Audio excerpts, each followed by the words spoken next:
nephew Rahul Bajaj,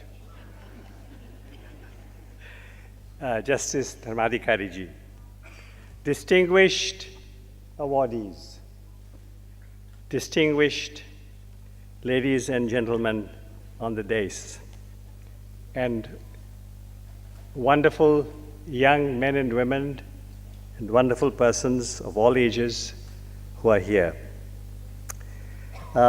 In my long life of 80 years, several honors have come my way, but the chance this evening to have a part in conveying the Jamnalal Bajaj Awards to these wonderful four persons is one of the highest honors I've had in my life.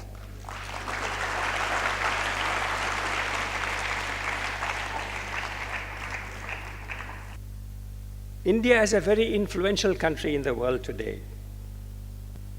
You all remember Kennedy's famous line,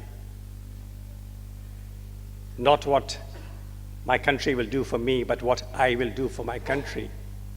So today we in India must also think not of how the world treats India, but what India will do for the world. But as we in India reflect on our global role, we need to think also of life inside India and life in Indian society. In their time, Jamnalal Bajaj and his wonderful colleagues looked around and said to themselves, "We cannot bear this subjugation. We cannot bear this exploitation.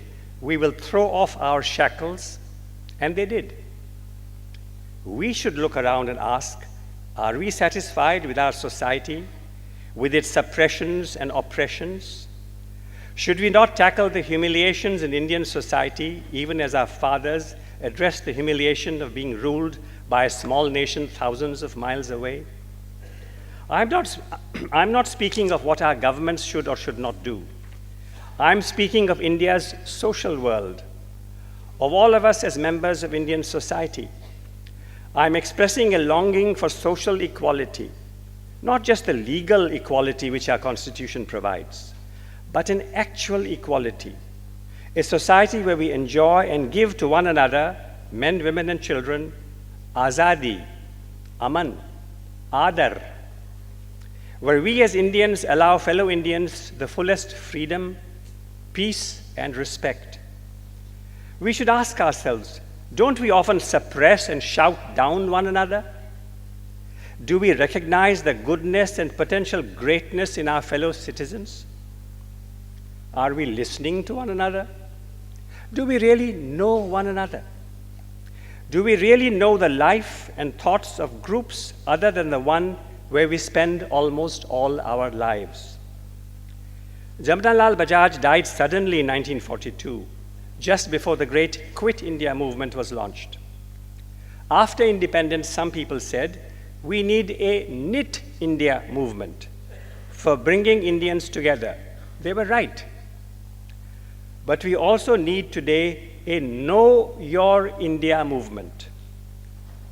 Know your India, not just the geography of fellow Indians, but also their psychology, their hopes, their longings, and their fears.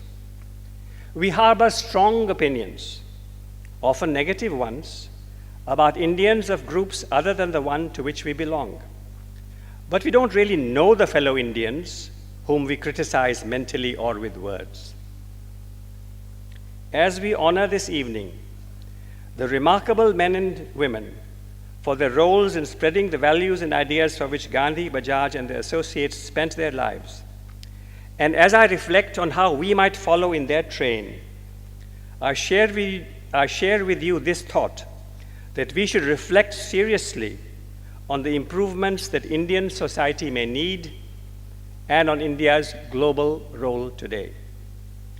Dear Bajaj family and foundation, you have given all of us an opportunity not only to congratulate and thank several outstanding women and men, you have given us an opportunity to think seriously. I thank you and God bless you.